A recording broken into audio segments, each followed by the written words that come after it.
My Month of the Billionaire, episode 31. So, y'all, we are back to cuddles and crying with our old daddy Harley, and he is sobbing in the bed, and I am just like heartbreaking for this man because I know exactly what he's gone through, and I know how much he has had to overcome and all the trauma that he has, and I'm like, I want to help this man.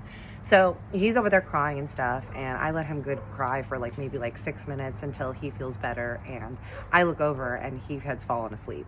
And it's crazy because I know that he has a lot of trouble sleeping. So the fact that he is sleeping without all of his nighttime armor, I'm like, okay, I'm gonna let this man sleep.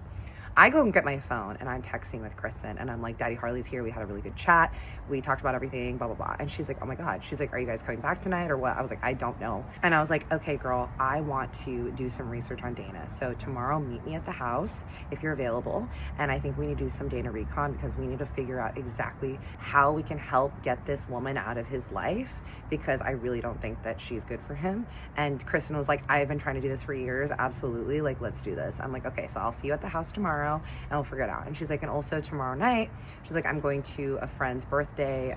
It's a dinner that's over at Nobu. Do you want to go? And I was like, oh, in Nobu, Malibu. She's like, yeah. And then afterwards, we can go by to my parents' house and you can meet them. I was like, oh, I would absolutely love to do that. And she was like, yeah, I'm going to see if Harley can come. And I was like, okay, well, let's like try to see and figure out what the deal is. Let me play it by ear with Harley and see what he is capable of doing. And I will let you know. And she was like, okay, great. I get back into the bed and it's probably maybe like 8 p.m. now and I'm getting hungry. And so I kind of just shake Harley a little bit and I was like, hey. And he was like, oh, hey. He's like, oh, did I fall asleep? I was like, yeah. And I was like, I'm hungry. And he was like, okay. He's like, what do you want to eat? I was like, well, we could order something here or like, what's your schedule like? What do you want to do? And he was like, I don't know. I don't really want to go back to the house right now because I don't want to deal with Dana. And I'm like, okay, well, do you want to just stay here tonight? We order room service. We get so much food, y'all. We get like pasta and pizza and shrimp and salad and bread rolls. And I go to the little snack counter. I'm like, let's open some wine. Like, let's have a cute little night in at the hotel with Daddy Harley. Harley's like, I don't remember the last time I didn't spend the night at my house in LA while I've been in LA. I'm like, well, it's a fun little staycation, right? And he was like, yeah, this is kind of cute. And I'm like, let's watch a movie. And he was like, okay. So we turn on and we're just kind of chatting. And he's like, oh, what's your favorite movie? And I'm kind of naming them. And I named Breakfast at Tiffany's. He's like, I've never seen that movie. I'm like, you've never seen Breakfast at Tiffany's? He's like, yeah. I'm like, oh my God, it's one of my comfort movies. My mom and I love it. Like, we're going to watch it. So we start watching Breakfast at Tiffany's. We're chilling in the bed. We're drinking a wine. The food comes. We're eating in bed. Like, it's so nice to just have an actual kind of just chill night in with him. And while we're doing this, his phone the whole time has been across the room on the table. And I can see that it is moving. And I'm like, hey, I think someone's calling you. And he was like, okay. So he gets up, he goes and he looks and he's like, I'm like, let me guess. It's the enforcer, the warden, the killer of fun. And he was like, it is Dana. I'm like, what does she want? And he was like, she's asking what we're doing tonight and everything. And she's asking like how long I'm going to be here for. I'm like, oh, so she knows that you're here. And he was like, well, she has my location. I'm like, of course she does. I'm like, okay, so that's why this bitch shows up everywhere. I'm like, Harley, you should probably take her off of having her location.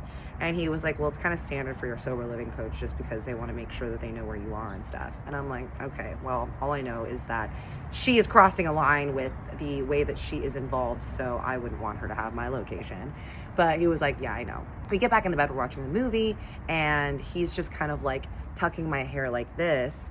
And he's looking at me, and I can see him looking at me while I'm watching old Holly Go Lightly over there, light cigarettes and flutter about on the TV. And I look at him, and he's like, I just like looking at you. And I was like, oh yeah, I like looking at me too. And he just kind of leans over and kisses me. We're kissing, and I can tell that he's getting excited because he's kind of like starting to move, and he ends up just flipping on top of me, and he's now on top of me. And the sails are up. And I'm like, oh, okay. And I was like, seems like everything's working fine right now. And he was like, yeah. And I'm like, okay. And we're kissing and stuff. And then we're kind of like messing around, you know. And he just looks at me and he's like, tell me more about your experience with girls. And I go, no, Harley, if we're going to do this, we're going to do this the way that I want to, which is just going to be you and me, the old fashioned way. And there's going to be no talk of other people, and we can go as slow as you want, but this is going to be the way that we heal you. And he's like, okay, well, maybe you could just talk a little bit so that I can just get more comfortable. I'm like, no, we need to break your dependency on these ideas. And he was like, you know what, the other night? And I'm like, yes. And he was like, I was thinking about you, and I was thinking about you with another guy. I'm like, okay. And he was like, yeah, it was like really nice. I'm like, so let me get this straight. You actually like the idea of me and another guy? And he goes, yeah, I like the idea of it. He goes, because I care about you and I like you and I have feelings for you, I would not actually like seeing this in person, but I like imagining it. I'm like, interesting. And he was like, but I definitely would like to watch you with a girl. I'm like, yes, I know. He's getting all scrimpy again. I'm like, Harley, the boundary is, if you want to go there with me, we're only doing it on my terms. And on my terms, no one else is involved. And he's like, can't we just like play along a little bit? I was like, no. And he was like, why not? And I was like, I literally told you, we need to break this cycle for you. So if you want to do this with me, then we're going to do it my way. He gets frustrated and he just like turns over and he's pouting. I'm like, oh God, if this man starts crying again, I swear to God. I'm like, I went from feeling super bad for him and now he's trying to push my boundary again and now I'm getting mad, right? I'm like, Harley, I understand that you have trauma. I understand that this is triggering for you, but you are not respecting my wishes, and you throwing a temper tantrum whenever I don't do things your way isn't healthy. And he goes, I think I'm gonna go back to the house. I'm like, oh my God, I'm exhausted, right? I'm like, fine, whatever. I don't care. Go to the house. You know, like, I feel bad for you and everything, but you're not even trying. Like, you're not even trying with me. And you keep telling me that you want to try this with me and you want to heal, but then you're pushing my boundary and you are trying to finagle your way into doing something that I'm not comfortable with. So if you want to go back to the house because you're now mad that you're not getting your way, that's one thing. But I'm going to push you, and I think that you should stay here and we should talk about this. And he was like, what's there to talk about? I'm like, what are you feeling right now? And he was like, I'm feeling really rejected. I'm like, but I didn't reject you. He goes, yeah, you did. I said, no, I just told you that I didn't want to do something. So me holding a boundary isn't me rejecting you. Every time that somebody has their own personal boundary, even if it doesn't align with you, they're not rejecting you. They just have a different value than you. And that's not rejection or personal. Like, why does it feel personal for you? And he was like, it does. It feels like you are rejecting me, that you don't like me, that you don't care about me, and that you don't want me to be happy. I'm like, that's insane. In my brain, I'm thinking this, right? I'm like, okay, I understand. With this RSD, I'm getting it, right? And that is tied to your trauma and the way that has manifested in your sexual experiences and stuff. But we need to get to a point where you can feel like I am setting a boundary and telling you no without you feeling personally attacked, because you need to understand that just because our values and our wants don't align doesn't mean I'm rejecting you. I was like, I do want to be intimate with you. I do. I just want to do it in a way that feels safe and comfortable for both of us. I was like, because don't you want me to enjoy it? And he was like, of course I do. I was like, but I can't enjoy it if I don't feel comfortable. And I'm not comfortable with what you want me to do. So in order for me to be happy and enjoy it and feel safe, I need you to do things my way. Because at the end of the day, doing things my way isn't going to hurt you, is it? And he was like, no. I was like, it's just not what we're used to. But we can retrain our brains the same way that trauma trains our brains to go into a loop. We can retrain it to healthy patterns. And he was like, okay. I was like, if you want and are willing to do that with me, I want to. And he was like, I'm willing to do that with you. I was like, okay. So I think that the main thing is we need to build more and more trust, because you need to feel like you're not being rejected by me, because when you feel vulnerable, that's when you shut down. So we need to create a lot of trust and vulnerability between the two of us. So that way, when we are intimate, you don't feel like you're being put in a vulnerable position that makes you feel too exposed, so that you can feel comfortable with me. And so that it will allow you to be vulnerable with just me. And he was like, okay, I can do that. I'm like, great. He gives me a kiss, and then we lay back down, and we had just been drinking wine, and we're just like kind of chatting about stuff and laughing. And at one point we both fall asleep. Your girl fell asleep in her contacts again, y'all. So another morning of sticky eyes for me, because I feel someone like kissing me right here on my jawline, and I kind of open my eye, and my contact is holding on for dear life onto my eyeball without any moisture. And I'm like, eyes feel like sandpaper. And he's like, hey, beautiful, I have to leave. And I was like, what time is it? He was like, oh, it's 6:30 in the morning. I'm like, good God, man, this is not a reasonable hour for Cat. And he was like, I know. He's like, I know, you keep sleeping. He was like, I gotta go work out with my trainer, and then I gotta meet up with Dana, and then we gotta go to the office and everything. He's like, what do you got going on today?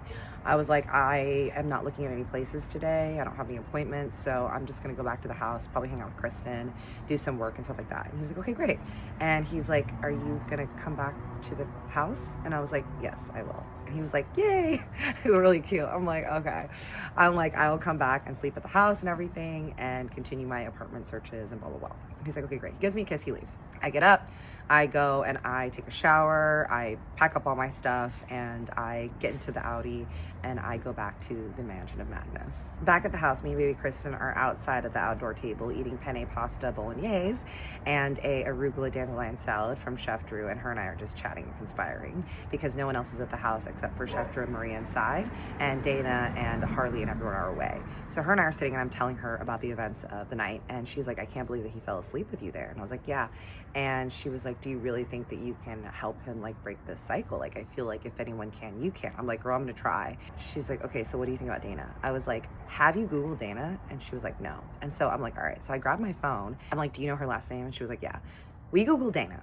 I am telling y'all, I already knew about the DUI, the child endangerment, but me and Kristen were not prepared for the other litany of things that were listed in this woman's name. So not only does she have a DUI and child endangerment, and then obviously her divorce was also listed, she also has cases, one of a pit bull bite. So apparently there was a pit bull attack, and it was unclear of who was attacked, but felt like it was her dog that attacked somebody else.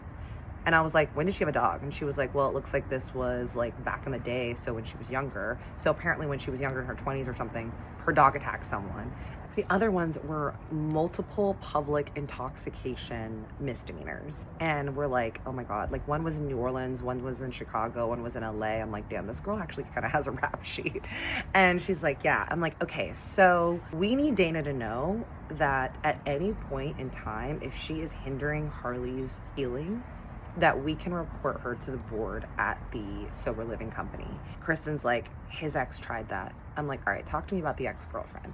And she's like, okay, so his ex-girlfriend and him, they were together, and he actually went to the sober living house while they were still together, and she stayed living in this house.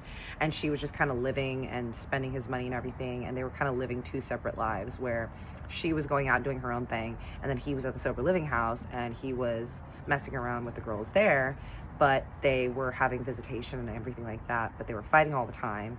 And when he came back to the house, they basically never had any alone time together, even though they were trying to get back together, because Dana came with him and was living in the house. And Dana was a cause of stress and problems all the time in his relationship with his ex, Jasmine. And I was like, okay, so Jasmine tried to get rid of Dana. And she was like, yeah. But Dana continuously planting seeds of doubt in Harley's mind, because Jasmine was going out all the time with her friends, because she's like our age, and she would just go out and have fun and stuff. And Dana would tell Harley like, oh, I don't think she should be doing that. Like, it's really disrespectful to your relationship. I was like, oh, so every time they broke up, that must be when Dana and Harley were like messing around. And I'm like, okay, this makes a lot of sense to me in this cycle and everything. Kristen's like, yeah, well, the issue is that Dana is really, really close friends with the head of the board at the place. So it'll be hard to report her, because this woman who runs the fucking corporation is like Dana's butt buddy and will cover for her, because apparently Jasmine did try to report something and then it just didn't go anywhere. And I'm like, okay, so Dana does have some connections and some people that are looking after her and have her back. And Kristen was like, yes. I'm like, but Harley's dad also doesn't want Dana around. She was like, yeah, but his dad is 3 sheets to the wind. Like, he's not a very credible source to Harley.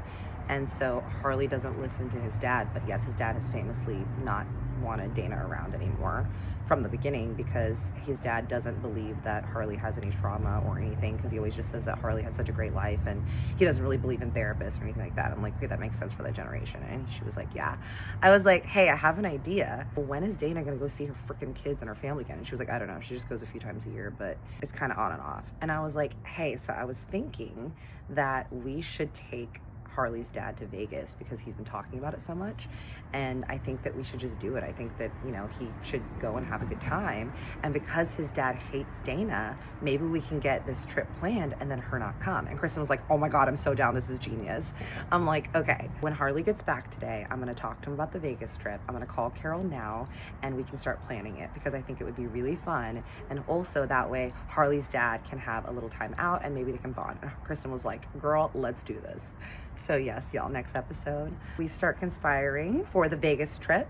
More news on what we do about Dana and other surprises in this story. Thank you for all your kind words and messages. I try to respond to all your comments and I try to read all of them. I love y'all so much and I'm so happy you're all here and enjoying this story. I love you and I see you. Big hug, big kiss.